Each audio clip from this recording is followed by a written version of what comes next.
Nyuma y'imyimenyerezo Rukundo Jean de Dieu yatwiganiye ko biteguye urukino rwo gusubiriza. Ni mu mwumvirize. Imyimenyerezo yagenda neza ko turashima Imana nta blessure twagize muri match iheze.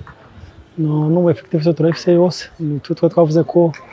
mu byukuri nta video nta kito twabonye kuri ya equipe turagerageje kurondera ntizakunda.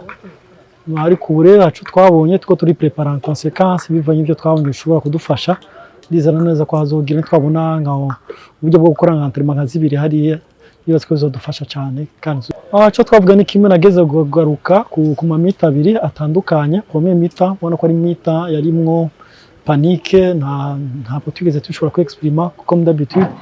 nga deuxième mita ni yabaye nziza ahubwo numvuga ko tutabaye realiste twateze ko twabonye plus de début izo rero ni nkairere twakoze kuko tuza kubona twabonye nka 4 buts umuntu kugenda hari avec tant d'assurance je rero bizodusaba izindi ngufu nyinshi nico gitoko turageza kwitegura tactiquement ntabwo tuzoja kuzibira ariko on doit développer de mesures tactiques défensives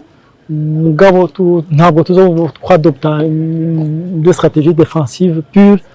kandi ndizera ko tuzoshaka kuyadapta suivant ivyo twabonye muri match ali urugendo nyine turi kumwe n'uwari charge navyo uri karatigita mu zamatike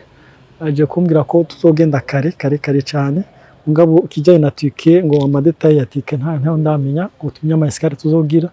ngaco numvise ko ni Addis Istanbul Benghazi nizagenda gucyure mari dufashishije tumara amajoro kuri aeroport tutwicaye ndizera ko bizogenda neza kuko tugiye hakiri kare par rapport y'indi minsi tuzoshobora gushika mu tubona 2 jours zo gukora hariya no kuruhuka nibaza ko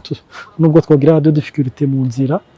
dushobora kuza batwamaze kuri equipe bameze neza ni gisabisha kuko presence physique ntishoboka icyo maze kubona hariya mu Barabu kese nk'aya ma equipe y'izina abasanzwe ya kera afise abafana aya ma equipe yandi ukunda gusanga n'abantu badashaka kuvuga ari benshi mugabo bake baba bafise ushobora gusanga ari agaparti gato nk'abafana nk'amajana nk'atanu mugabo ugasanga bari active kabisa n'abantu nyene bafana n'umutima wabo wose bizacho tubasaba n'agasabisho ibindi kuko nico gishoboka mu mwanya.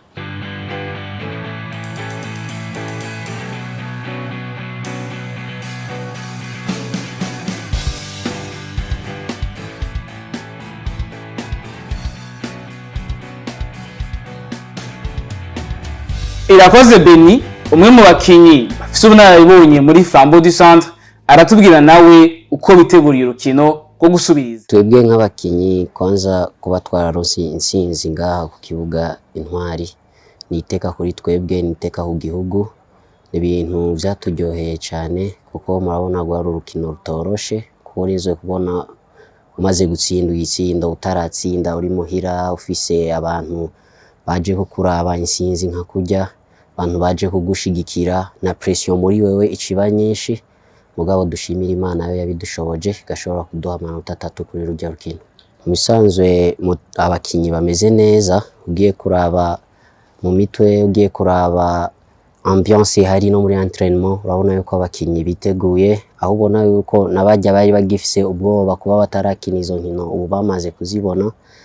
bisigura yuko twiteguye neza turindiriye gusica Imana yaduteguriye twongera tuyisaba ko yo dufasha. Mu bisanzwe nkuko namanda bivuga president wacu n'umuntu aryoherwa mu gihe Imana yo dutera iteka ikadushoboza ikaduha kuronka iyo qualification turizera yuko yaryohewe na twebwe tuzobona umunezero wiwe.